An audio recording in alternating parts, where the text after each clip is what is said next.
Hi, everybody. This is Gad Saad. Earlier this year, I appeared on Joe Rogan's podcast. It was my 10th appearance, and I explained in quite a bit of details various aspects of the ongoing Middle East crisis.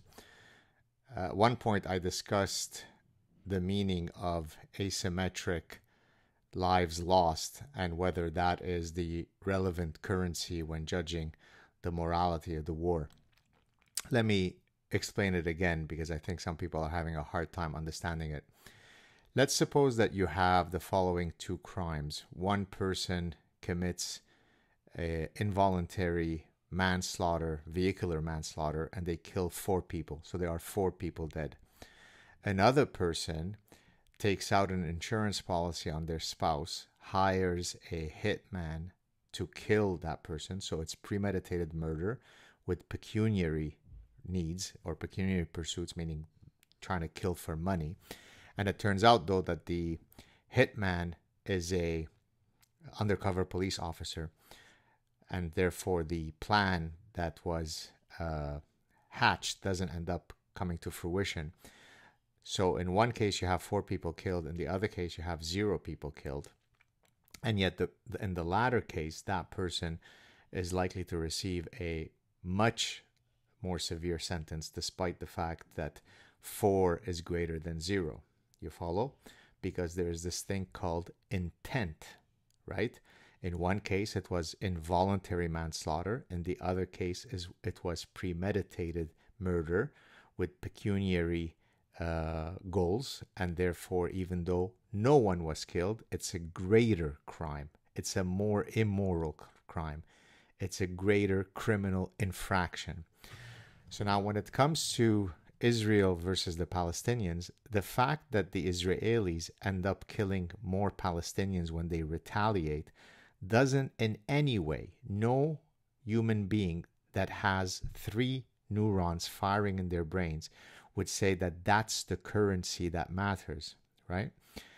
There were many carpet bombings during World War II where on any given day, the Allies killed more people than the Germans. The Americans dropped 2 bombs on Japan where most of the people who were killed were innocent civilians, yet no serious person would argue that the Allies in general and the Americans in particular were more immoral than the Nazis and their allies, Japan and Italy, right? Because in Israel's case, it is not intentionally trying to kill people. Now, the reality is that it's impossible to take out fighters, terrorists on the Palestinian side without ever harming anyone. Every single innocent life lost, by definition, on any side of any war is a grave tragedy. So no serious person, no moral person would rejoice at the death of any innocent person. But if you hide in schools, in hospitals, underneath mosques, if the only way that the Israelis can get to you is that at some points there will be loss of innocent lives, but they try to mitigate it in ways that no army has ever done in the past. So yes, if you use the count of who killed more, then when the Israelis retaliate and kill more, then if that's your currency, then yeah, okay, sure. But no person who has any ability to reason beyond that of a 3-year-old would think that. Now let's apply it to the current reality with the Iran launching all those rockets. Let's suppose that the Israelis did not have the Iron Dome protection, so that those rockets that are launched on major metropolitan areas were to successfully penetrate into Israel and detonate within Israel. Then in that case, hundreds of thousands of Jews would die. Is it only then that Israel would be allowed to retaliate and kill as many people from the other side? Of course not. No serious person thinks that. No decent person thinks that. No moral person thinks that. No rational person thinks that. It's the intent that matters. One side is intent on exterminating the other. The fact that they fail doesn't mean that when you retaliate, you should only kill as many as their failures. That's not how war works.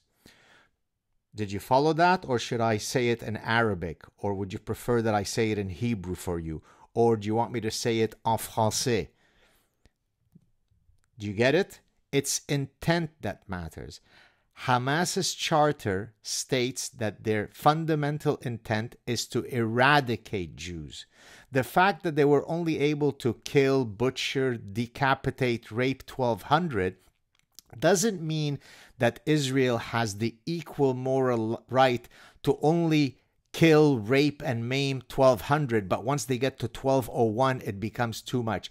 That's not the mechanism. That's not how the axiom of rationality works. Have a good day, everybody.